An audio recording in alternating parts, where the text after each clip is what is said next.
नमः। ॐ शान्ति शान्ति शान्ति। ॐ सच्चिदानन्दरूपाय विश्वोत्पत्त्यादिहेतवे तापत्रयविनाशाय श्रीकृष्णाय वयं नमः। जन्माद्यस्य यतोऽन्वयादितरतश्चार्थेष्वभिज्ञस्वराट् तेने ब्रह्महृदाय आदिकवये मुह्यन्ति यत्सूरयः। तेजो वारिमृदां यथा विनिमयो यत्र त्रिसर्गो मृषा धाम्ना स्वेन सदा निरस्तकुहकं सत्यं परं धीमहि। यं प्रव्रजन्तमनुपेतमपेतकृत्यं द्वैपायनो विरहकातराजुहाव पुत्रेति तन्मयतया तरवो विनेदु तं सर्वभूतहृदयं मुनिमानतोऽस्मि। तं सर्वभूतहृदयं मुनिमानतोऽस्मि।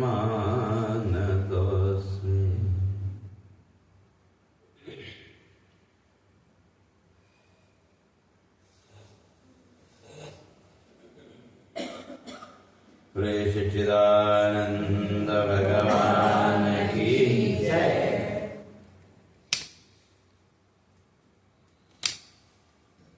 तो चर्चा चल रही थी देवी पार्वती जी ने भगवान से प्रार्थना की वे पिता के घर में यज्ञ का आयोजन है तो हमको भी चलना चाहिए। क्यों? कहा कि वे पिता के घर में तो अगर निमंत्रण नहीं भी मिला हो तब भी पुत्री को जाने का अधिकार है। तो इसलिए भले आप नहीं जाओ लेकिन मुझे तो अनुमति दो। तो भगवान ने समझाया नहीं जाना ठीक नहीं, जाना है बाद में जाओ लेकिन इस समय जाना ठीक नहीं है। और तुम्हारा जो कहना है कि ठीक है पुत्री को पिता के घर में जाने का अधिकार है, लेकिन कब? जब वो जो भी रिश्तेदार या जो भी है उनके मन में किसी प्रकार का द्वेष आदि का भाव अगर नहीं है तो उस कारण से ठीक है कि भाई निमंत्रण नहीं दे पाए, भूल गए, क्या तब तो जाना उचित है। लेकिन यहाँ इसमें तुम्हारा जाना उचित नहीं है। क्यों? भले ही तुम्हारे पिता हैं दक्ष का, लेकिन मेरे प्रति तो उनका द्वेष भाव है। और अगर तुम जाओगे भी तो तुमको वहां कोई सम्मान मिलने वाला नहीं है। इसलिए मेरी राय तो यही है कि भाई नहीं जाओ। और तब भगवान ने देखा ज्यादा बोलना ठीक नहीं है।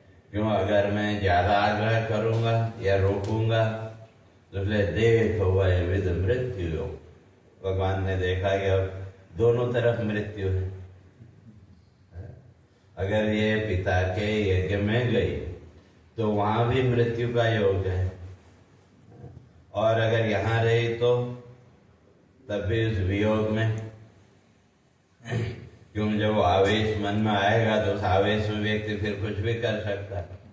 तो इसलिए भगवान चुप होके बैठ गए और पार्वती जी तब थोड़ी देर विचार करती रही और अंत में निश्चय किया कि नहीं, मुझे तो जाना ही है। तो इसलिए भगवान शिव का त्याग करके तो जो है, और भगवान ने देखा कि जा रहे तो साथ में अपने जो गण थे शिव गणों को साथ में कर दिया कि भाई साथ में जाओ। और जब उन गणों के साथ पार्वती जी पहुंची पिता दक्ष के यहाँ, तो वहाँ किसी ने उनका सत्कार नहीं किया। अब उनकी माँ और बहन थी तो उन्होंने थोड़ा सा क्या, लेकिन वहाँ पार्वती ने जो देखा कि भाई वहाँ तो कोई सम्मान है ही नहीं और हमारे तो स्थान भी वहाँ नहीं रखा है। भाई जो आमंत्रित लोग हैं उनके बैठने के लिए आजकल लगाते ना नियम, भाई किसको कहाँ बैठाना है, कोई विशेष कार्यक्रम हो तो उसमें हर एक के लिए रिजर्व जगह रखी जाती है। तो वहाँ देखा तो वहाँ तो कहा भाई भगवान के लिए तो कहीं कोई जगह और है ही नहीं। और जब देखा तो पार्वती जी को भी और फिर वहाँ क्रोध आया और तब वो अपने पिता को समझाती है, कहा कि भाई कोई अज्ञानी व्यक्ति अगर किसी का अपमान करे तो कहा वो तो बात समझ में आती, आप तो ज्ञानी हैं, सब कुछ जानते हैं, और जहां तक भगवान शिव की बात है का उनकी महिमा को भी आप जानते, तो क्यों, तो उनके तो मन में किसी के प्रति किसी प्रकार का कोई राग द्वेष का भाव और है ही नहीं। इसलिए वह तो जग के हैं सर्वेश्वर का, वो तो संपूर्ण जगत के सर्वेश्वर है। तो इसलिए आपने तो ये गलत किया। तो इसलिए वहाँ पार्वती जी स्पष्ट करती है, कहा कि अगर शिव का उच्चारण, शिव शब्द का ही उच्चारण अगर व्यक्ति गलती से कर ले तो उससे भी उसके जीवन के पाप धुल जाते हैं। और फिर ऐसे जो व्यक्तित्व है, ऐसे जो है, तो उसके प्रति अब तुम जानबूझ के द्वेष रखते हो, तो ये तो उचित नहीं है। इसलिए आप शिव को अमंगल रूप मानते हो, कई लोग मानते हैं। वहां पार्वती जी कहती हैं का जो भगवान शिव का द्रोही है, शिव से जो द्वेष रखने वाला है, वो स्वयं ही संसार में अमंगल रूप है। और तुलसीदास जी ने तो यहां तक लिखा कि भगवान शिव राम कहते हैं, शिव द्रोही मम भक्त प्यारा, सो नर मोहे सपने नहीं भावे। शिव से द्वेष रखने वाला हो और अपने को मेरा भक्त मानता हो, भगवान राम कहते हैं ऐसा व्यक्ति तो मुझे सपने में भी मैं उसको स्वीकार नहीं करूंगा। तो इसी तरह से तो जिसके अंदर द्वेष भाव है, चाहे वो जो भी प्रतिमाएं हैं वो है, कई लोगों के अंदर, तो जहां वो द्वेष भाव है का वो द्वेष भक्ति, उस तरह की भक्ति तो परमात्मा कभी स्वीकार नहीं करता। इसलिए वहां पार्वती जी यही कहते हैं कि मंगलमय शिव द्रोहे जग में। भगवान शिव तो स्वयं क्या है, भले ही वेश अमंगल है लेकिन वो स्वयं मंगल रूप है, क्योंकि शिव शब्द का उच्चारण कई प्रसंगों में, कई संदर्भों में उसका उच्चारण होता है। इसलिए वो कहते हैं कि वे भगवान शिव स्वयं मंगल रूप है, और जो उनसे द्रोह करता है, जो उनसे द्वेष रखता है, स्वयं अमंगल रूप साकार का, वो तो स्वयं ही अमंगल रूप है। तो इसलिए, और तुमने उसी तत्व से द्वेष किया द्वेष उसी से करते तुम, कहते हैं उसी तत्व से तुमने द्वेष किया। और क्यों? वो जो शिव है वो तो कैसे है? ब्रह्मानंदमय शिव साकार। भगवान शिव का तो जो स्वरूप है वो कैसा है? ब्रह्मानंद है। ठीक है, एक आकार है, लेकिन तत्व तो वही है। तो इसलिए फिर वो कहते हैं आप इस बात को जानते हैं, भले ही उनका वेश अमंगल हो, और यह अमंगल वेश धारण करने का रहस्य भी कोई उनकी साधना में विघ्न न डाले। सामान्य जीवन में भी आप देखो, आप किसके पास जाना पसंद करेंगे? जिसके कपड़े ठीक ठाक हैं, जाओ है समय के हिसाब से, और अगर अमंगल वेश धारण किया हो तो ऐसे व्यक्ति के पास जाने से हिचकिचाते हैं कि तो इसलिए भगवान ने जो ये वेश धारण किया तो उसके पीछे कारण यही है। और निवास के लिए कौन सी जगह चुनी? शमशान भूमि। वो इसीलिए कि उनकी जो साधना है, उनकी जो तपस्या है, उसमें कोई किसी प्रकार का विघ्न न डाले। तो इसलिए भले ही वेश देखने में अमंगल दिखता हो, लेकिन वो तो स्वयं मंगल रूप है। और उनके चरणों से निकला हुआ जो जल है, जिसको आप लोग बोलते हैं चरणामृत, आप भी भगवान शिव का अभिषेक वगैरह वो करते हैं, तो उस जल की भी कितनी महत्ता है, उसकी भी अपनी एक महत्ता है। तो इसलिए कहते हैं कि भाई वो जो चरणोदक है, उसको तो ब्रह्मा विष्णु सब अपने सिर पर भगवान का चरणामृत को धारण करते हैं। तो ऐसे तत्व से तुम द्वेष करते हो, तो इसलिए कहते हैं वो ठीक नहीं है। इसलिए मेरा जो धर्म है वो है क्या? सामान्य व्यक्ति का जो कर्तव्य है वो क्या है? का जो धर्म की मर्यादा की रक्षा करने का जिनको उत्तरदायित्व तो मिला है, का अगर वो भी किसी का अगर अपमान करते हैं तो एक सामान्य व्यक्ति को उसका प्रतिरोध करना चाहिए। तो वैसे नहीं रोक सकते तो कम से कम उसका जीवा से, वाणी से तो उसका प्रतिरोध करना चाहिए। तो इसलिए कहते हैं यही धर्म की पहचान यही है। एक जो सामान्य व्यक्ति है उसके लिए कई बार होता है कि देखते हैं हम लोग कहते हैं अरे हम क्या कर सकते हैं, पीछे हट जाते हैं। तो यहाँ पार्वती जी कहते हैं नहीं, वो धर्म नहीं है। अगर कोई व्यक्ति गलत कर रहा है और खास करके एक सामान्य व्यक्ति है, वो कोई त्रुटि करे, वो कोई गलती करे तो वो तो समझ में आती, लेकिन जो जिसके ऊपर धर्म मर्यादा की रक्षा का उत्तरदायित्व है, वो अगर कुछ गलत कर रहा है तो क्या उसका प्रतिकार अवश्य करना चाहिए। और फिर आगे वो अपना निर्णय सुनाती है। कहा कि भाई मुझे बड़ी लज्जा होती है कि मैं पुत्री तो तुम्हारी हूं और तुमने भगवान शिव का अपमान किया, तो इसलिए अब मुझे तुम्हारी पुत्री होने में भी लज्जा आती है। तो इसलिए तुम्हारे उस प्रतिकार के रूप में मैं क्या करूंगी? का मैं अपने शरीर का यहाँ त्याग करूंगी। इसलिए निंदित जन्म हुआ यह मेरा, शिव अपराधी दुहिता बन। कहते तुमने भगवान शिव का अपराध किया, तो इसलिए तुम्हारी पुत्री मैं हूं, तो इसलिए भगवान शिव के आप अपराधी हो और आपके साथ मेरा संबंध है, इसलिए मेरा जो जन्म है वो भी क्या हो गया?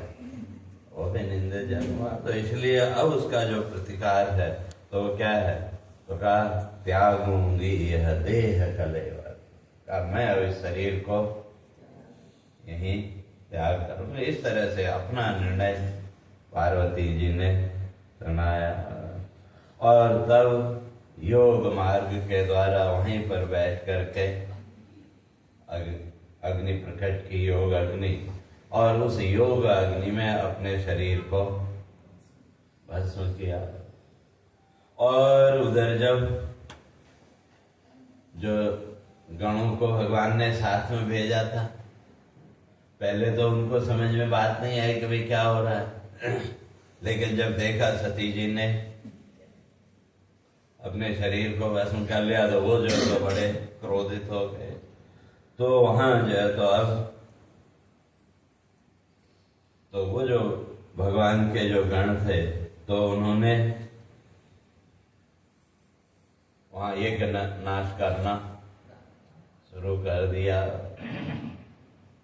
और जब वहां सब अब अव्यवस्था होने लगी तो उधर जो है तो भृगु ने देखा कि ये तो बड़ा गड़बड़, भाई ये तो हमारे यज्ञ का नाश कर रहे हैं। तो भृगु ने अपने योग बल से वहां ऋभु गणों को, हजारों ऋभु गणों को अपने योग बल से वहां प्रकट किया।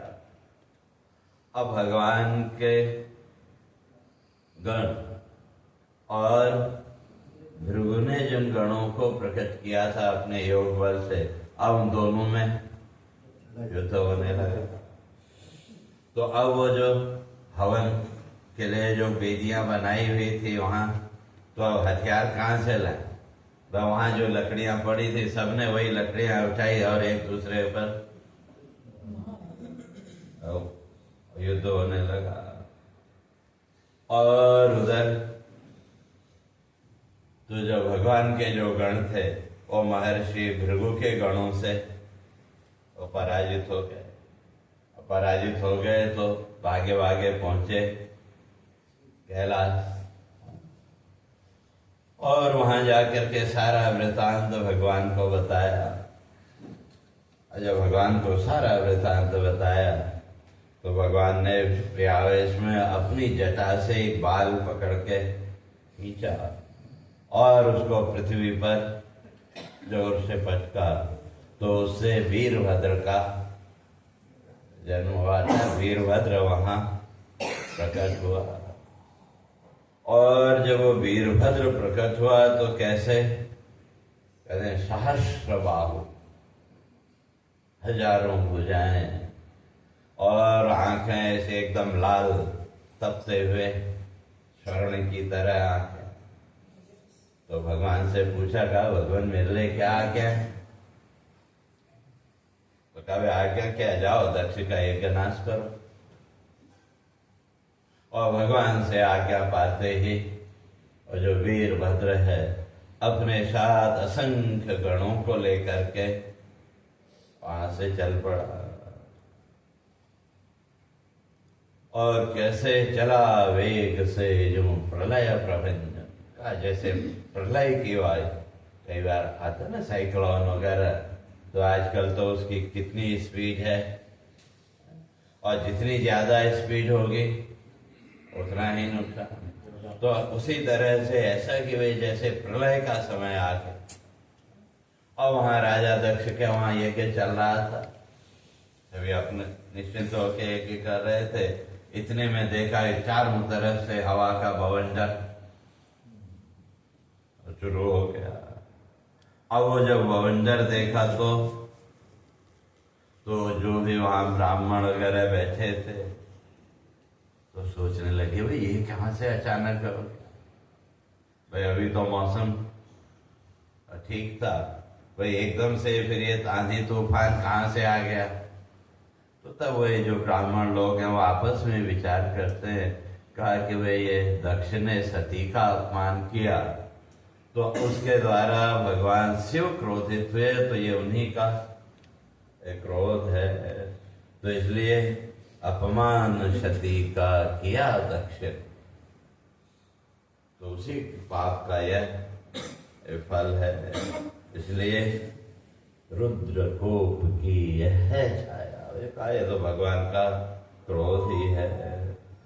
तो इसलिए फिर वहाँ वो स्पष्ट करते हैं का भगवान का जो क्रोध है, जैसे हमारे यहाँ पे भगवान शिव का तीसरा नेत्र, लेकिन जब वो तीसरा नेत्र भगवान शिव खोलते हैं तो प्रलय, और वो यहाँ भी वही कहते हैं कि भाई भगवान का जो क्रोध है वो क्रोध इतना भयंकर का वो तो तीनों कालों तीनों लोगों का नाश करने में समर्थ है, वो सारी सृष्टि के नियम को बदल सकता है। तो इसलिए यहाँ फिर वो ब्राह्मण लोग आपस में विचार करने लगे, कहा कि अब इसका जो फल है, इसलिए कुपित रुद्र के अमित कोप से होता जग का नियमन विचलित। कहते भगवान शिव के क्रोध से तो संसार की जो व्यवस्था है वो सब अस्त व्यस्त हो जाती है, और शिवद्रोही जो बना जगत में उसे न मिलता सुखमय जीवन। भगवान शिव से जो द्रोह करने वाला, द्वेष करने वाला का, उसको इस संसार में फिर सुख पूर्वक जीवन नहीं मिल सकता। तो इसलिए तो अभी ऐसे विचार ही कर रहे थे, तो वो जो हवा का वेग था वो और बढ़ने लगा, और तभी जो है तो 10 दिशाओं से भगवान शिव के गण वीरभद्र के साथ और प्रकट हुए। कहाँ से आ गए उनको पता नहीं, क्यों इतनी जल्दी से, इतने एकदम से अचानक हो जाए ना भाई, लोग ऐसे से कहाँ से आए। तो इसलिए यहाँ कहते हैं कि भाई तो सारे ऋषि मुनि जितने भी थे उनको लगा कि भाई अब तो प्रलय आ गई, अब तो बचने का कोई रास्ता है नहीं। और तभी 10 दिशा से शिव गण प्रकटे। तो तब 10 दिशाओं से भगवान शिव के जब गण प्रकटे, और जब वो गण प्रकट हुए तो उन्होंने तो फिर ये नहीं देखा भी कौन कहाँ है, जो सामने आया अस्त्र शस्त्र जो भी सामने आया, तो इस तरह से महर्षि भृगु को बंदी बना दिया। उसके आचार्य, यज्ञ के आचार्य वही थे, तो जब आचार्य ही बंदी हो जाए तो फिर यज्ञ होगा क्या। तो उनको बंदी बना लिया, और इतने में दक्ष सामने दिखे तो दक्ष का सर काट दिया, और उसके बाद यज्ञ सब तहस नहस करके तो पार्षदगण तो अपने लोग चले गए भगवान शिव के घर। और इधर जो है तो जितने भी ऋषि आदि थे, ऋषि मुनि थे, तो वो सब ब्रह्मा जी के पास पहुंचे। अभी कुछ करो उपाय, ये सब ऐसा ऐसा हो गया भाई, हमारे सारे ब्राह्मण कितने तो घायल हैं, कुछ हैं, कहा कि भाई अब कुछ तो उपाय करो, ये सब अनर्थ हो गया, जो हमने सोचा नहीं था वो हो गया। तो तब वहां ब्रह्मा जी कहते हैं कि भाई मैं कुछ नहीं कर सकता इस मामले में, मैं कुछ नहीं कर सकता। कहा पहले तो दक्ष ने अपराध किया कि यज्ञ में भगवान को उनका भाग नहीं दिया, इसीलिए हमारे ऋषियों ने, हमारे शास्त्रों ने इस बात को स्पष्ट किया कि भाई कोई भी यज्ञ कर्म करते हैं या किसी भी फल की इच्छा से कोई कार्य आप करते हैं,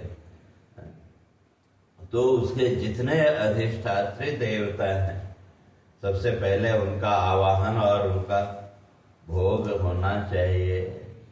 इसीलिए जो जानकार पंडित है वो सबसे पहले वो जितने भी देवी देवता उस यज्ञ के वो हैं उन सब के लिए पहले उनका भाग निकाल के पहले रख देते हैं। क्यों, अगर वो नहीं करेंगे तो वो जो यज्ञ है, यज्ञ अग्नि की 7 जिह्वाएं, सप्त जिह्वा यज्ञ अग्नि की मानी, काली, कराली, चमनो, जवा, चक्रते, अलग अलग नाम उनके हैं। तो क्या जिसको आप उसका भाग नहीं दोगे, आपने यज्ञ कर्म किया लेकिन अगर किसी देवता को उसका भाग देना आप भूल गए, नहीं दिया, तो आपका जो पुण्य होगा उस यज्ञ कर्म का, उसमें से वो अपना भाग ले लेगा। और आप वैसे क्या, वैसे जैसे समझ लो ना, आजकल टैक्स, लोग टैक्स बचाने की कोशिश करते हैं, तो गवर्नमेंट भी कोई न कोई रास्ता निकाल लेती है कि भाई कहां से कैसे करना। तो वह उसी तरह से जैसे गवर्नमेंट जो कहीं न कहीं किसी न किसी रूप में, जैसे अभी देख लो बहुत से ऐसे हैं, तो या सीधे सीधे कहो वो जीएसटी वगैरह क्या है, तो कहीं न कहीं से उनको, तो आप बच नहीं सकते। तो उसी तरह से कहते हैं कि वो जो यज्ञ की जो 7 देवियां हैं, 7 जीवाएं हैं, अगर उनको आपने पहले उनका भाग अगर नहीं दिया, तो आपका जो पुण्य होगा उसमें से वो अपना भाग और ले लेगी। और आप वैसे खाली किया बहुत कुछ, लेकिन आपको, तो इसलिए किसी फल की इच्छा को लेकर के अगर आप कोई कार्य करते हैं तो उसमें विधि अनिवार्य है, और उस विधि का जो पुरोहित है उसको भी उसका पूरी तरह से ज्ञान होना चाहिए। तो इसलिए वहाँ भगवान ब्रह्मा जी कहते हैं, कहा कि पहले तो दक्ष ने यह अपराध किया कि यज्ञ में भगवान शिव का जो भाग होना चाहिए था वो उनको नहीं दिया, तो इसलिए यज्ञ भाग से करके वंचित किया रुद्र अपराध गलत। तो इसलिए कहते हैं, कहा कि मैं कुछ नहीं कर सकता। इसलिए अब इस क्रोध से, भगवान शिव के क्रोध से अगर बचना चाहते हो तो क्या उन्हीं के शरण में जाओ, वही जो है तो आपको इससे बचा सकते हैं। तो इसलिए वो कहते हैं कि भाई, तो इसलिए क्या करो वहां जाके, करो शीघ्र ही क्षमा याचना, करो शीघ्र ही क्षमा याचना, करो शीघ्र ही क्षमा याचना, करो शीघ्र ही क्षमा याचना, चाहो यदि तुम जग कल्याण, चाहो यदि तुम जग कल्याण, रुद्र कोप है जग जीवन में, रुद्र कोप है जग जीवन में, रुद्र कोप है जग जीवन में, रुद्र कोप है जग जीवन में, भुवन कोश का प्रलय प्रमाण, भुवन कोश का प्रलय प्रमाण। कहते हैं कि भगवान का क्रोध इतना है कि वे अगर बढ़ गया तो वो तो प्रलय ला सकता है। इसलिए अगर संसार का तुम कल्याण चाहते हो तो भगवान का क्रोध बढ़े उससे पहले जाकर उससे क्षमा मांग लो। क्यों? कहा कि वे ब्रह्मा जी कहते हैं वे कैसे उनका क्रोध शांत होगा, वे मैं नहीं जानता।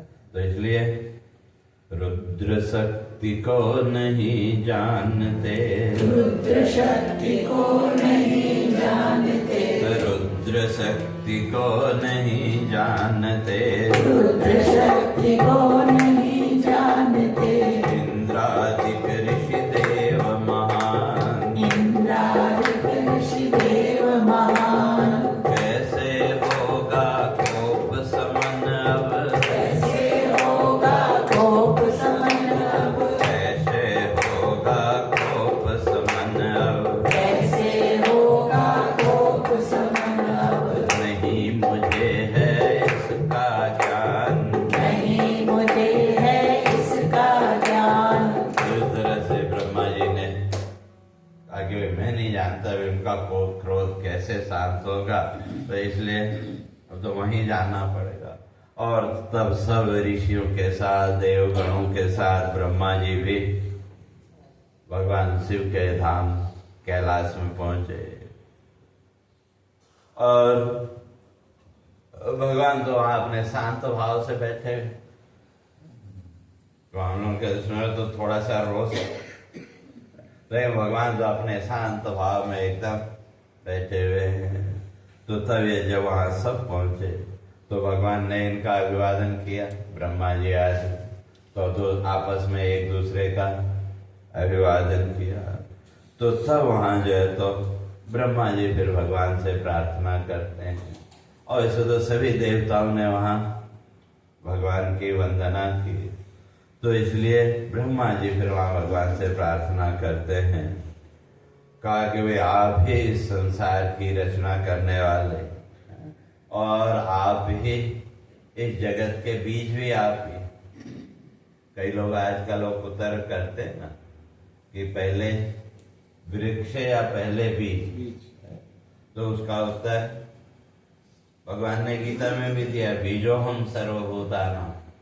और यहाँ भी वे कह रहे हैं कि भाई आप ही जो है तो उसके मूल तो आप ही हैं। और कहा गया संसार के तीनों गुणों का तो आपसे कुछ लेना देना नहीं, क्यों आप तो निर्भेद तत्व पुरातन, आप ही पुरातन तत्व हैं। और इस जगत को कैसे रचते हैं, का मकड़ी की तरह। जैसे मकड़ी है तो मकड़ी की विशेषता ये कि वो अपनी लार से जाल को बनाती है। और विचारक जिन्होंने रिसर्च किए हुए कहते हैं कि उसके अंदर इतनी सामर्थ्य है, फिर उस पूरे जाल को अपने अंदर लय कर सकती है। तो क्या उसी तरह से परमात्मा भी इस संसार का रचना करता है। नहीं, हाँ तो मकड़ी देखो ना, कितने बड़े बड़े जाल, और कहाँ से कहाँ तक कल्पना से पर। मैंने देखा जंगलों में 20-20, 30-30 फुट तक वो सीधी लाइन, और कैसे यहाँ से वहां तक वो उड़ के गई, और जीव इतना सा छोटा सा, और उसकी भी कारीगरी इतनी कि वो खुद उसमें कभी नहीं फंसती, लेकिन दूसरे जीव जहां गए उसी में चिपक जाते। या कभी आप घर में भी कई बार हाथ में लग जाए तो थोड़ा छुटाना भी मुश्किल होता है, लेकिन वो उसमें उसी में वो भ्रमण करती रहती है, उसको कुछ नहीं होता। तो उसी तरह से कहा ऊर्णनाभिसंग, वो मकड़ी की तरह ही आप इस जगत की रचना करते हैं, और आप ही, तुम ही शाश्वत ब्रह्म सनातन। कहते हैं आप ही वही ब्रह्म तत्व भी वो आप ही है। तो इसलिए तो कहते हैं कि वे आपकी जो लीला है उसका तो कोई पार नहीं पा सकता, क्यों, कहाँ कैसी व्यवस्था है, उसका हम वो नहीं कर सकते। क्यों, तो इसलिए वहां कहते हैं कि भाई जो अजामिल है, अजामिल को मोक्ष मिला, और दक्ष ने यज्ञ कर्म किया तो उसको ये दंड मिला। कहते हैं ये तो सब आपकी लीला है, इसलिए वो जो नियमन है भाई वो कैसा होगा उसका हम वो नहीं करते। इसलिए वो प्रार्थना करते हैं, जग के रक्षक सर्जक तुम हो, जग के रक्षक सर्जक तुम हो, जग के रक्षक सर्जक तुम हो, जग के रक्षक सर्जक तुम हो, तुम ही जग के बीज सनातन, तुम ही जग के बीज सनातन, नहीं गुणों का लेस तनिक भी, नहीं गुणों का लेस तनिक भी, नहीं गुणों का लेस तनिक भी, नहीं गुणों का लेस तनिक भी, तुम ही निर्भेद तत्व पुरातन, तुम ही निर्भय तत्व पुरातन,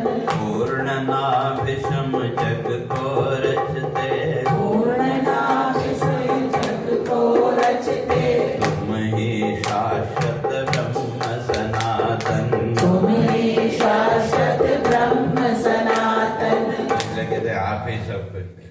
तो इसलिए भाई आप ही, पाप का फल देने वाले भी आप ही हैं, और पुण्य का फल देने वाले भी आप ही हैं। तो इसलिए संसार का नियम कैसे चलता, कहते हम नहीं जानते।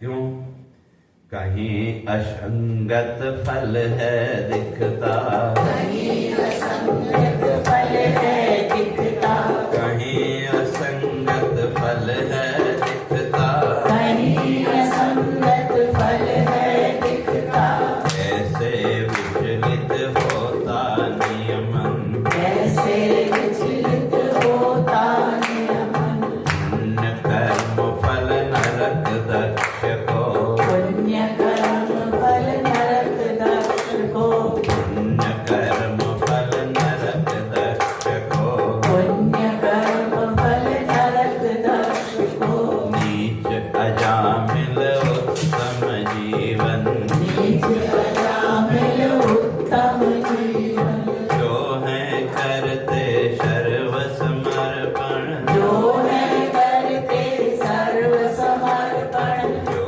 है करते सर्व समर्पण, जो है करते सर्व समर्पण, नहीं जगत के पाते बंधन, नहीं जगत के पाते बंधन, जीव मात्र में आत्मदृष्टि से, जीव मात्र में आत्मदृष्टि से, जीव मात्र में आत्मदृष्टि से, जीव मात्र में आत्मदृष्टि से, करते शाश्वत हरि का चिंतन, करते शाश्वत हरि का चिंतन। तो इसलिए तो कहते हैं कि भाई सारा नियमन आप, इसलिए जो आपका निरंतर चिंतन करते हैं तो वो तो इस संसार के कर्म बंधन से वो छूट जाते हैं। और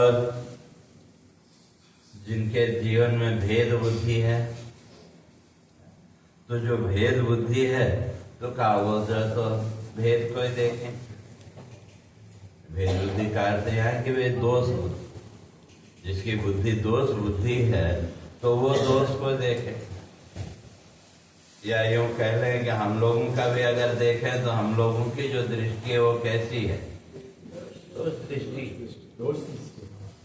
क्यों कोई भी वस्तु हमारे सामने आए, हम उसमें गुण पहले देखते हैं कि दोष पहले देखते हैं? दोष पहले देखते हैं। तो इसलिए हमारी जो दृष्टि या हमारी जो बुद्धि है वो भी कैसी है, दोष बुद्धि। कैसे जैसी बुद्धि होगी आदमी फिर वैसे ही सोचेगा। तो इसलिए जिनके में भेद दृष्टि है का वो तो फिर वही देखेंगे और उसका फल। तो इसलिए वचन वाण से कर अपमानित का वो तो फिर एक दूसरे को अपमानित करने में कोई कसर। तो जब दोष में ही दृष्टि होगी तो उसका फिर एक तरह का फ्रस्ट्रेशन आवेश हो भी आएगा। तो ऐसे जो लोग हैं का वचन वाण से कर अपमानित, चित्त मर्म का करते छेद। और फिर ऐसे ऐसे शब्द व्यक्ति उसमें बोलता है कि एकदम चुप जाए। और शास्त्रकारों ने इस बात को स्पष्ट किया, कहा कि वे शस्त्र का घाव तो मिट जाता है लेकिन शब्द का घाव वो कभी नहीं मिटता, वो तो जीवन भर रहता है। इसलिए उसका तो इसलिए कहते हैं कि वे जो अज्ञानी हैं, तो इसलिए कहा कि वे दक्ष भी ठीक है, भले ही उसको शास्त्र आदि की जानकारी है लेकिन वो भी अज्ञानी। और कहते हैं कि वे जो अज्ञानी हैं का वो आपके क्रोध के अधिकारी है ही नहीं, क्योंकि क्रोध किस पर करना चाहिए तो उसका भी तो अधिकारी होना चाहिए। पर जो अधिकारी नहीं है उस पर आप क्रोध करोगे तो व्यर्थ जाएगा। और किसी भी उसके लिए अधिकारी तो होना चाहिए, क्यों आप जिस व्यक्ति को जिसका अधिकारी मानोगे तो उस पर ही क्रोध करो। तो इस तरह से प्रशंसा आदि तो अलग की बात। तो कई व्यक्तियों को आप अपने क्रोध का या निंदा का भी अधिकारी नहीं मानते, और जो बड़े बड़े महापुरुष हैं वो जल्दी और नहीं करते, उसके लिए उसका अधिकारी भी वो होना चाहिए। तो इसलिए यहाँ फिर ब्रह्मा जी कह रहे हैं कहा कि जो अज्ञानी है, अज्ञानी तो जानते ही नहीं, क्योंकि उनकी दृष्टि में तो दोष दृष्टि है। और ऐसे जो लोग हैं का वो आपके क्रोध के अधिकारी नहीं, बल्कि वो आपकी कृपा के पात्र हैं। जैसे आप रास्ते में जा रहे हैं, या आपकी जो गली या जहां भी आप रहते हैं आसपास कोई पागल व्यक्ति हो जिसकी मानसिक स्थिति ठीक नहीं, आपको पता है, वो अगर आपको दो गाली दे दे तो आपको गुस्सा आता है क्या? बल्कि उसके ऊपर दया आती है कि क्यों? तो आप जानते हैं कि वो हमारे क्रोध का अधिकारी नहीं है। क्यों उस पर क्रोध करेंगे तो हमारा क्रोध ही व्यर्थ जाएगा, उसका कोई तो वो दया का अधिकारी। तो उसी तरह से यहाँ कहने कहा कि भाई दक्ष भी अज्ञानी है, तो इसलिए वो आपके क्रोध का अधिकारी नहीं, या इस तरह से जो भी व्यक्ति है वो आपके क्रोध के अधिकारी नहीं, वो दया के अधिकारी है। तो इसलिए आप अपना क्रोध त्याग दें, और हम वचन देते हैं कि वे आपको यज्ञ का भाग वो मिलेगा और आप उस यज्ञ को पूरा करें। और आपके गणों ने जो वहां तबाही मचाई, उसको भी आप ही ठीक कर दें। क्यों? आपकी आज्ञा के बिना तो अब कोई किसी की हिम्मत होगी नहीं। कई बार होता है ना, घर में भी या कोई ऐसा व्यक्ति है कुछ और करे तो आप भी उससे डरते हैं कि, या कई बार बच्चे भी कुछ और करें तो जब तक वो क्रोध में है तब तक आप भी उससे डरते हैं कि नहीं, उसने जो वस्तुएं फेंके हुए थोड़ी देर रहने दो, कोई बात नहीं, बाद में ठीक करेंगे जब उसका क्रोध शांत हो जाएगा। तो वही यहाँ ब्रह्मा जी आदि देवता गण भी वही कह रहे हैं, कहा कि वही क्योंकि आपकी आज्ञा के बिना तो अब कोई वहां जाने की हिम्मत भी नहीं कर सकता। तो इसलिए आप अपने क्रोध को शांत करें। और वो जो घायल पड़े हैं ब्राह्मण वगैरह का, उनका भी तो इलाज करना पड़ेगा। तो तब वहां भगवान कहते हैं कहा कि भाई ये जो तो आप लोग कह रहे हो ठीक है, लेकिन कहा दक्ष जैसे लोगों का तो मैं विचार ही नहीं करता। दक्ष जैसे जो अज्ञानी हैं उन्होंने क्या किया क्या नहीं कहा मैं उसका विचार ही नहीं करता। क्यों? तो मुझे एक कथा याद आई। एक बार एक सियार और एक चीता, दोनों लेपर्ड, दोनों में झगड़ा हो गया किसी बात को लेकर के। सियार कहे मैं तुमसे श्रेष्ठ, लेपर्ड कहे मैं तुमसे श्रेष्ठ। अब बात बढ़ी तो राजा के पास पहुंचे, और जंगल का राजा कौन? शेर। शेर के पास पहुंचे, शेर ने दोनों की बात सुनी। तो जो सियार था उसको तो जाने दिया, लेकिन वो जो चीता था उसको सजा सुना दी। तो तब वहां प्रश्न किया कि अभी मेरी तो गलती नहीं है, तो फिर मुझे दंड क्यों दिया? तो कहा तुमको दंड इसलिए दिया कि वो सियार क्षुद्र जीव है, भाई उसके साथ तुमको बहस करने की या विवाद करने की तुमको क्या जरूरत थी? भाई उसके साथ विवाद करके तुमने स्वयं अपने मान को कम किया। तो इसलिए ये दंड तुम्हारा इसका है कि तुमने व्यर्थ उसके साथ अपना और समय नष्ट किया। तो इसी तरह से भगवान भी कह रहे हैं कहा कि वे जो भगवान विष्णु की माया से जो मोहित है, भगवान कहते हैं मैं उनका तो विचार ही नहीं करता। इसलिए हरि माया से मोहित दक्षम, अज्ञानी का नहीं करता चिंतन। और कहा ये तो मैंने थोड़ा सा दंड दिया, तो मैं उसे चिंता करता तो बड़ा दंड देता। ये तो मैंने उसको केवल ये शिक्षा देने के लिए कि वे जो धर्म मर्यादा रक्षक जो लोग हैं उनको, क्योंकि जितने बड़े उस पर आप हैं तो व्यक्ति की जिम्मेदारी भी उतनी ही बढ़ जाती। तो इसलिए वो शिक्षा देने के लिए भगवान कहते हैं मैंने दंड दिया है।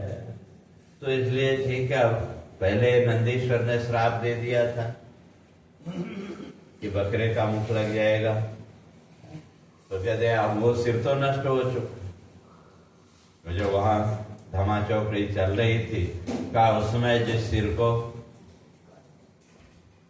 भगवान शिव के गणों ने काटा और किसी ने उठा के उसको अग्नि में डाल दिया तो वो तो नष्ट हो गया।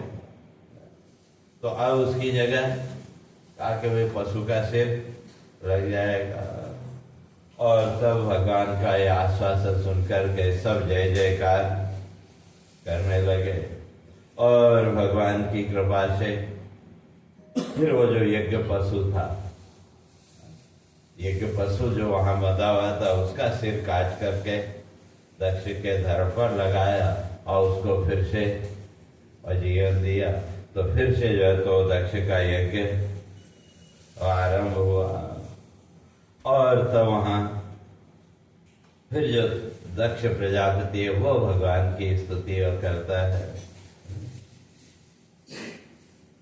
तो इसलिए शक्ति नहीं है मुझमें कुछ भी, ताकि मैं आपकी कैसे वंदना करूं, मेरे अंदर तो वो शक्ति भी नहीं है। तो इसलिए मैंने जो अपमान किया वो क्यों? मुझे नहीं था ज्ञान तत्व का, मुझे नहीं था ज्ञान तत्व का, मुझे नहीं था ज्ञान तत्व का, मुझे नहीं था ज्ञान तत्व का। इसीलिए था किया अपमान, इसीलिए था किया अपमान। नरक लोक गति निश्चित मेरी, नरक लोक गति निश्चित मेरी, नरक लोक गति निश्चित मेरी, नरक लोक गति निश्चित मेरी। करुणा करके दिया सम्मान, करुणा करके दिया सम्मान। शक्ति नहीं है मुझ में कुछ भी, शक्ति नहीं है मुझ में कुछ भी। कैसे करूं मैं तेरा वंदन, कैसे करूं मैं तेरा वंदन। कहता है कि भाई आपने, क्योंकि इस कर्म के फलस्वरूप तो मेरी नरक गति निश्चित थी, लेकिन आपने कृपा करके फिर से मुझे सम्मान दिया। तो अब आपकी वंदना मैं कैसे करूं, अब मेरी जो समझ में नहीं आता। फिर भी मैं आपको नमस्कार करता हूं। और उधर मैत्रेय जी फिर विदुर जी को समझाते हुए कहते हैं, तो उसी समय फिर भगवान विष्णु भी वहां यज्ञ सभा में प्रकट हुए। और तब फिर सभी देवतागण भगवान विष्णु के वहां अलग अलग वंदना करते हैं। तो इसलिए वहां सबसे पहले फिर प्रजापति दक्ष ही उनकी वंदना करता है। और उसके बाद जितने भी ब्राह्मण आदि थे, जितने भी देवता आदि थे, सब ने अलग अलग भगवान के वहां स्तुति की। अगर सबकी स्तुति सुननी है तो लंबा चलेगा।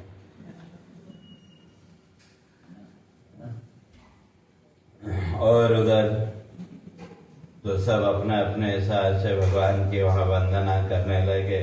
और उधर भगवान शिव की आज्ञा से अब दक्ष का जो है तो यज्ञ आरंभ हुआ। और जब वो दक्ष का यज्ञ आरंभ हुआ तो तब वहां भगवान सभी जितने भी वहां देवता गण आदि थे उन सबको संबोधित करते हुए भगवान वहां स्पष्ट करते हैं, कहते हैं संसार में जो कुछ भी दिखता है वो माया के छल के अतिरिक्त और कुछ भी नहीं है। तो इसलिए तो वहां सबको कहा कि वे मैं ही, आत्मा भी मैं ही, इस संपूर्ण जगत की रचना करने वाला भी मैं, और इस माया को बनाने वाला भी मैं,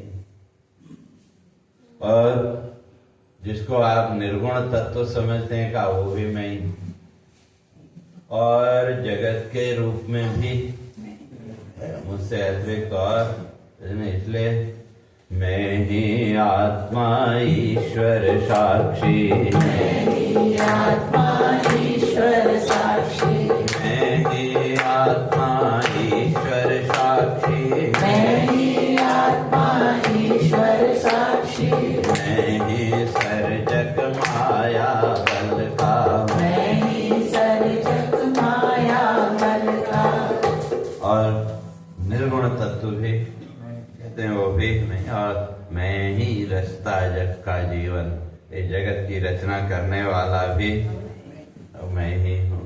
तो इसलिए रूप जगत में जो भी दिखता, रूप जगत में जो भी दिखता, रूप जगत में जो भी दिखता, रूप जगत में जो भी दिखता, वैभव मेरे माया छल का, वैभव मेरे माया छल का, हरिहर पद्मज रूप विविध यह, हरिहर रूप विविध यह, हरिहर पद्मज रूप विविध यह, हरिहर पद्मज रूप विविध, दर्शन केवल माया छल का, दर्शन केवल माया छल का। तो इसलिए कहते हैं कि सब जो कुछ भी यहाँ रूप जितने भी दिखते हैं वो माया के छल के अतिरिक्त और कुछ है ही नहीं। तो इसलिए जो विचारशील है, जो साधक है, वो तो मेरे को कैसे देखता है? आत्मदेह में निज दर्शन कैसा, जैसे आप अपने शरीर में तो अपने आप को देखते हैं कि, और आपके शरीर में कितने जीव, असंख्य जीव, तो उन सब जीवों के रूप में भी आप अपने को ही देखते हैं कि। तो इसी तरह से जो विचारशील साधक है, जो ज्ञानी है, जैसे आप अपने शरीर में अपने आप को देखते हैं, का इसी तरह से इस संपूर्ण ब्रह्मांड में मेरे को जो देखता है। तो ऐसा जो साधक है वो तो इस संसार बंधन से मुक्त हो जाता है, और जिसकी वो दृष्टि नहीं बन पाई तो उसको तो फिर ये जन्म मृत्यु का जो चक्र है वो बांधेगा। और तब इस तरह से भगवान ने जो संबोधन किया, तो दक्ष के यज्ञ को पूरा करके भगवान अपने लोक को चले, और उसी क्रम में फिर वहाँ विदुर जी प्रश्न करते हैं कि वे जो उत्तानपाद का उसके वंश के बारे में मैं सुनना चाहता हूँ। तो तब उसका उत्तर देते हुए मैत्रेय जी कहते हैं कि वे जो उत्तानपाद, तो वैसे तो मनु शत्रुपा के दो पुत्र प्रियव्रत और उत्तानपाद, प्रियव्रत की कथा अगले स्कंद में आएगी। तो यहाँ जो है तो उत्तानपाद, और वो जो उत्तानपाद थे उसकी दो पत्नियां, एक सुरुचि और एक सुनीति। तो और ये उत्तानपाद वास्तव में कौन है? ये जीव ही। पाद माने पैर, उत्तान माने ऊपर की पैर। तो जब ये जीव का जन्म हुआ, मनुष्य का जब जन्म हुआ, तो उस समय इसकी स्थिति उत्तानपाद। तो इसलिए उत्तानपाद ठीक है, वहां राजा हुआ, वो हुआ, लेकिन ये प्रतीक किसका है? इसी जीव का। और इस जीव की दो पत्नियां, सुरुचि और सुनीति। सुरुचि है आपका मन और सुनीति आपकी बुद्धि। तो मन और बुद्धि, क्यों पूरा जीवन अगर देखें, हमारे पूरे जीवन का आधार ये दो ही हैं कि मन और बुद्धि। और हम किसकी बात ज्यादा मानते हैं? मन की। और मन जो अच्छा लगता है, इसीलिए दो मार्ग भी वही बताए, श्रेय और प्रेय मार्ग। तो जो मन का मार्ग है वो प्रेय मार्ग, और जो बुद्धि का मार्ग है वो श्रेय मार्ग। तो इसलिए जीवन में अगर देखें तो हमारा ज्यादा प्रेम किससे, बुद्धि से या मन से? मन से। कई बार नहीं, बुद्धि का तो बहुत कम, मन से। तो कई बार लोग बोलते हैं भाई मेरे मन में जैसा आएगा मैं वैसा करूंगा, या मेरा मन जैसा कहेगा। या कई बार बहुत से लोगों को मैंने सुना कहते हैं भाई क्या करें स्वामी जी, बात समझ में तो आती है लेकिन क्या करें मन नहीं मानता। तो फिर हमने मन की बात सुनी कि तो वो जो मन है वो शुरू की, और मन जो है तो एक ही जगह पर कितनी देर रुकता है? एक जगह पर मन की स्थिरता नहीं हो पाती, और उसका कारण मन चंचल है ऐसा नहीं। मन को तो चंचलता का तमगा दे करके लोगों ने व्यर्थ में बदनाम किया। तो मन अगर वास्तव में देखें तो मन बिल्कुल भी चंचल नहीं है। मन को तो केवल बदनाम कर, ये मन चंचल है, मन चंचल है। ठीक है, भगवान ने भी उसकी बात को स्वीकार किया, लेकिन मन की चंचलता स्वाभाविक या आगंतुक? क्यों, अगर स्वाभाविक रूप से मन चंचल होता तो ये 1-1.5 घंटा यहाँ बैठ पाते क्या?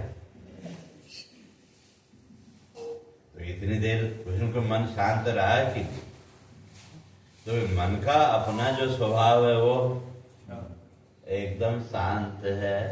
तो कैसे, जैसे होता है ना मोमबत्ती, वैसे तो वहां उदाहरण दिया जतु द्रव्य, जतु माने लाख। पहले से ना आप लोगों ने देखा कहीं पार्सल वगैरह भेजना हो तो वही वो डंडी आती थी, उसको गर्म करके सील लगाते, तो वो लाख की डंडी। तो वो अपने स्वरूप में एकदम शांत है कि, लेकिन जैसे ही आपने उसको थोड़ी अग्नि दिखाई तो अग्नि की गर्मी मिलते ही उसमें चंचलता आ गई।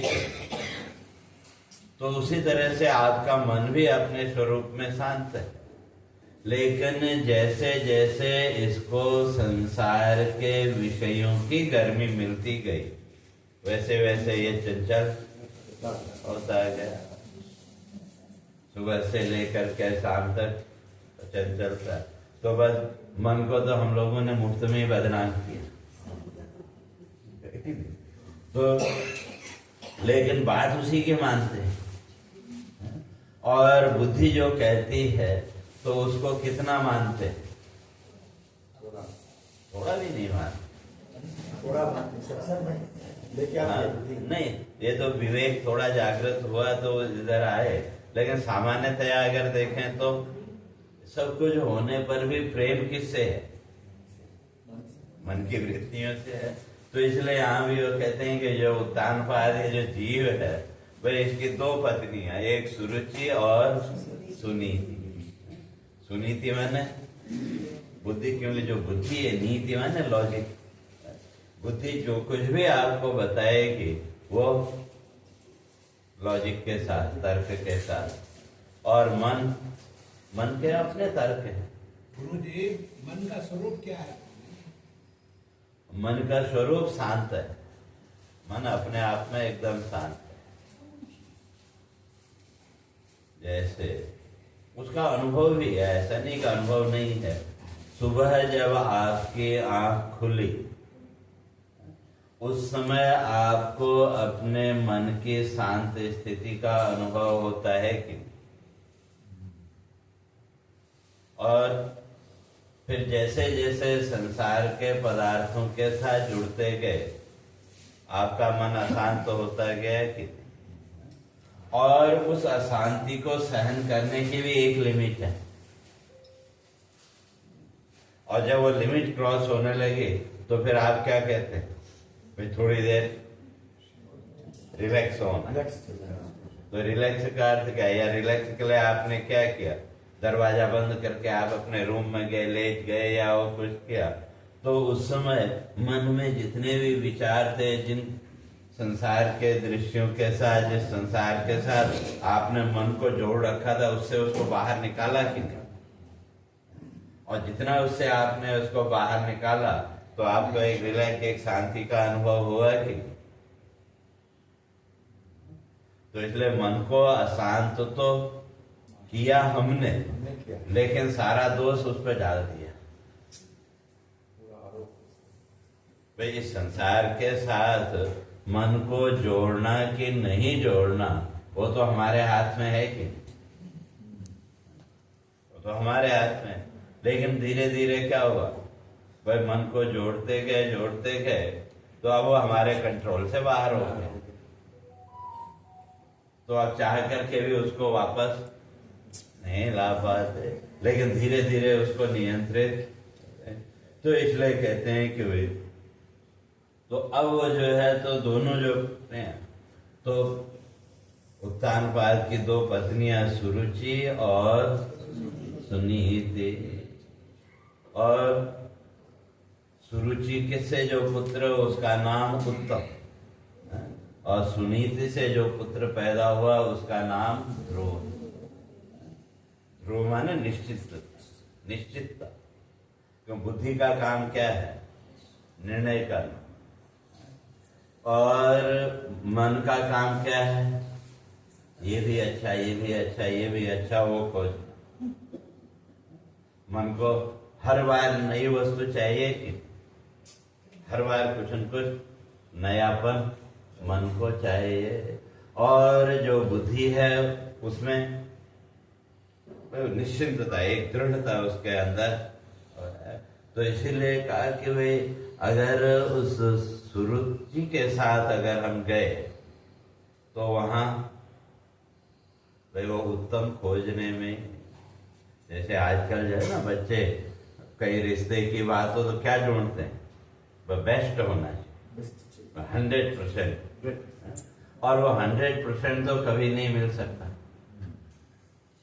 केवल उसकी नहीं है, दूसरे वस्तुओं में भी अगर हम देखें तो वो तो कभी भी संभव, क्योंकि कहीं न कहीं जीवन में आपको कंप्रोमाइज तो करना पड़ेगा। अब वो जो कंप्रोमाइज है वो अब आप मजबूरी से करते हैं या समझदारी से करते हैं, वो आपके ऊपर। अगर समझदारी के साथ वो करेंगे तो आपका जीवन सहज हो जाएगा, और अगर उसको बाध्यता समझ के अगर वो करेंगे तो वो आपके लिए जीवन मुश्किल हो जाएगा। वह अंतर इतना ही। परिस्थितियों को समझ के उस हिसाब से अगर आप कंप्रोमाइज करते हैं, क्यों उसके अलावा जब कोई ऑप्शन है ही नहीं, तो समझ गए तो आपका जीवन इजी हो जाएगा। और अगर उसको मजबूरी समझ के पकड़ के बैठे रहे तो करना तो सब कुछ है, लेकिन जीवन थोड़ा कठिन लगेगा, मुश्किल लगेगा। तो इसलिए यहाँ कहते हैं ये जो सुनीति है, तो सुनीति से, नीति माने कोड ऑफ कंडक्ट, तो जो बुद्धि है, जब उस बुद्धि का हमने आश्रय लिया, वो हमको एक निश्चित रास्ता बताए। इसलिए मन और बुद्धि दोनों का जो कार्य क्षेत्र वो एकदम अलग अलग, क्योंकि मन जो है वो जब भी पकड़ेगा सारहीन वस्तु को पकड़ेगा,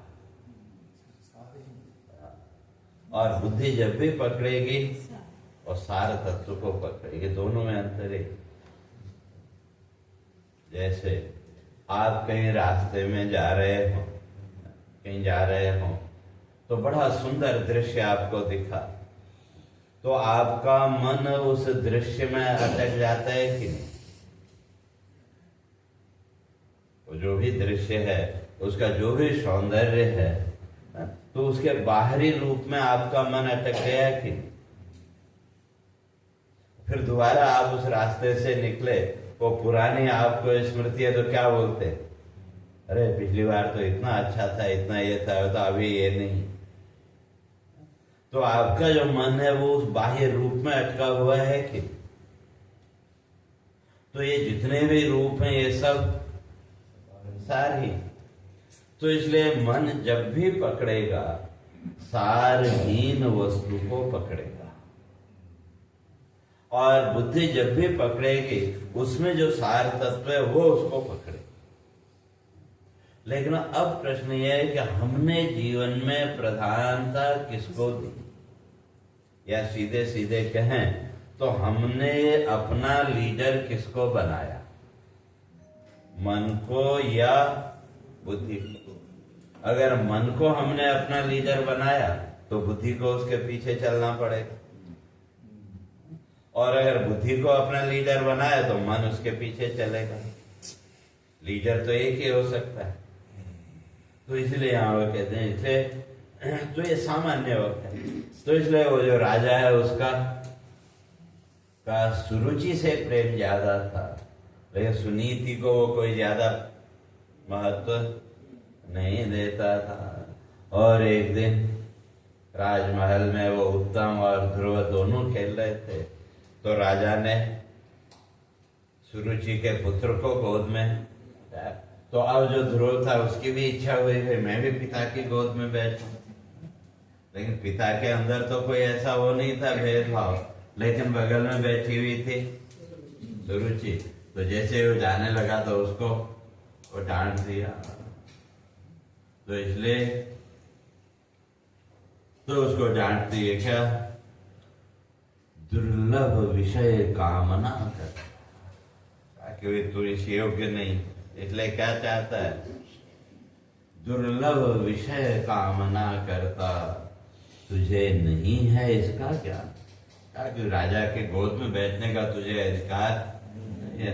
अगर तुझे राजा की गोद में बैठना है तो मेरे कोख से पहले तुझे जन्म लेना पड़ेगा, और मेरी कोख से जन्म लेने के लिए कर तू हरि नारायण ध्यान, का उसके लिए तो तू भगवान की आराधना कर। तो तभी जो है तो भगवान की कृपा से ही तो मेरे गर्भ से जन्म तुझे मिलेगा, तब तू राजा के वहां गोद में बैठ सकता है। इस तरह से जब जांचा तो छोटा बालक उसको वो बात, क्रोध तो आया, लेकिन अब छोटा बच्चा, अगर उसकी माँ सामने हो तो शायद कुछ करे, लेकिन वो उसका सपोर्ट करने वाला कोई था नहीं, तो इसलिए वो क्रोध को उसने दबा लिया और रोते रोते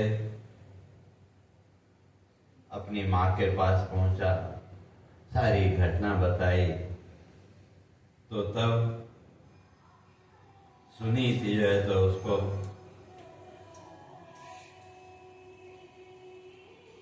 बोल देती है,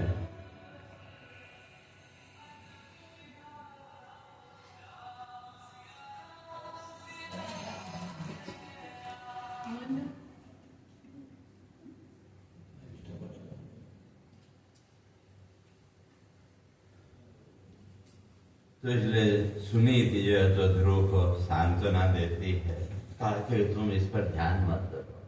इसलिए मंगल की तुम करो कामना, नहीं धरो तुम इस पर ध्यान, का तुम अच्छा सोचो। तो इसलिए कहा कि वे सुरुचि ने जो कहा वो गलत नहीं कहा, सुरुचि ने जो कहा वो बड़ी अच्छी बात की। क्यों, कई बार व्यक्ति क्रोध में या अनजाने में भी अच्छी बात कह जाता है। तो सुनीति वही कहती है, कहा कि भाई सुरुचि ने जो कहा वो गलत तो नहीं। तो इसलिए कहा कि भाई ठीक है, राजा का मेरे से कोई प्रेम नहीं है, कोई संबंध नहीं है, और जो उसने कहा कि भगवान की तो आराधना कर, अब वो गलत नहीं है, वो बड़ी अच्छी बात उसने कही। तो इसलिए सुरुचि वचन अति उत्तम वत, यदि तू चाहे राज सिंहासन, अगर तुमको राज सिंहासन चाहिए तो तब तो सुरुचि ने जो कहा वो बड़ी अच्छी बात है। तो इसलिए तुझे भी भगवान की आराधना करनी चाहिए। अगर तेरे को राज सिंहासन चाहिए तो तेरे को भगवान की आराधना करनी चाहिए। तो अब कैसे करनी चाहिए? तो इसलिए वहां फिर शुरू सुनीति जो है तो ध्रुव को वो ज्ञान देती है। तो वो जो परमात्मा का जो रूप है वो कैसा है? वंदनीय वह रूप सत्वमय, वंदनीय वह रूप सत्वमय, वंदनीय वह रूप सत्वमय, वंदनीय वह रूप सत्वमय, करते ब्रह्मा शाश्वत वंदन, करते ब्रह्मा शाश्वत वंदन, मन प्राण विजेता मुनि वंदित, मन प्राण विजेता मुनि लेकर जो मन और प्राणों पर जिन्होंने विजय प्राप्त कर ली, ऐसे मुनिजन जिसकी वंदना करते हैं, ले मन प्राण विजेता मुनिजन वंदित, मन प्राण विजेता मुनि जन वंदित, दिव्य रूप का कर आराधन, दिव्य रूप का कर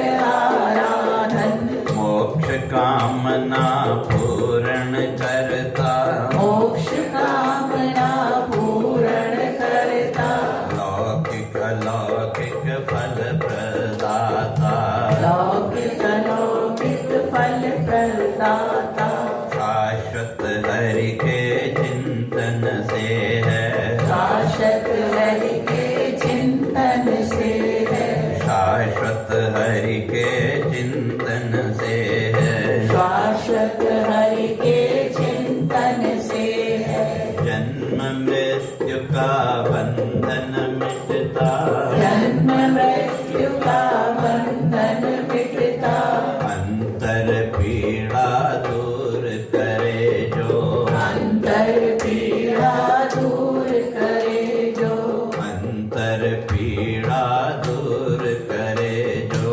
अंतर पीड़ा दूर करे जो, नहीं मुझे है साधन दिखता, नहीं मुझे है साधन दिखता, वंदन कर ले शाश्वत हरि का, वंदन कर ले शाश्वत हरि का, वंदन कर ले शाश्वत हरि का, वंदन कर ले शाश्वत हरि का, वही जगत के भाग्य विधाता, वही जगत के भाग्य विधाता, वंदन कर ले शाश्वत हरि का, वंदन कर ले शाश्वत हरि का, वही जगत के भाग्य विधाता, वही जगत के भाग्य विधाता। सुनीति ने ध्रुव को समझाया कि भाई भाई मुझे तो यार कोई ऐसा साधन दिखता नहीं है कि जो तुम्हारे मन की पीड़ा को शांत करे। तो ये एक ही है कि भाई तू जो है तो भगवान का वंदन कर। और तब माँ की बातों का विचार करके ध्रुव ने घर का त्याग कर दिया। और जब घर का त्याग किया तो मार्ग में नारद जी मिले। नारद जी ने भी बहुत समझाने की कोशिश की, लेकिन ध्रुव ने कहा नहीं बोला, अब तो मेरा जो निश्चय है वो दृढ़ है, तो अब इसमें किसी प्रकार का भी कोई अंतर नहीं आ सकता, इसलिए आप ये दूसरी बातें मत करो। तो इसलिए केवल मुझे ये बताओ कि भाई मैं भगवान को कैसे प्राप्त कर सकता हूँ, वो मुझे बताओ। तो तब नारद जी वहां कहते हैं काव्य सुनीति ने जो तुमको मार्ग दिखाया है तो वही श्रेष्ठ है, इसलिए तुम जो है तो ओम नमो भगवते वासुदेवाय का इस मंत्र के द्वारा भगवान की आराधना करो, तो भगवान जो है तो तुम्हारी इच्छा पूर्ण करेंगे। और कहाँ? तो इसलिए कहा उसके लिए तुमको तो कहाँ जाना पड़ेगा? कालिंदी, कालिंदी नहीं यमुना का, यमुना के तट पर जाकर के तुम आराधना करो तो तुम्हारी जो इच्छा है वो पूर्ण होगी। तो कैसे, तो उसकी चर्चा फिर सोमवार को करेंगे। तो सीधे होके बैठे। हरे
मूर्तिभेद विभागिने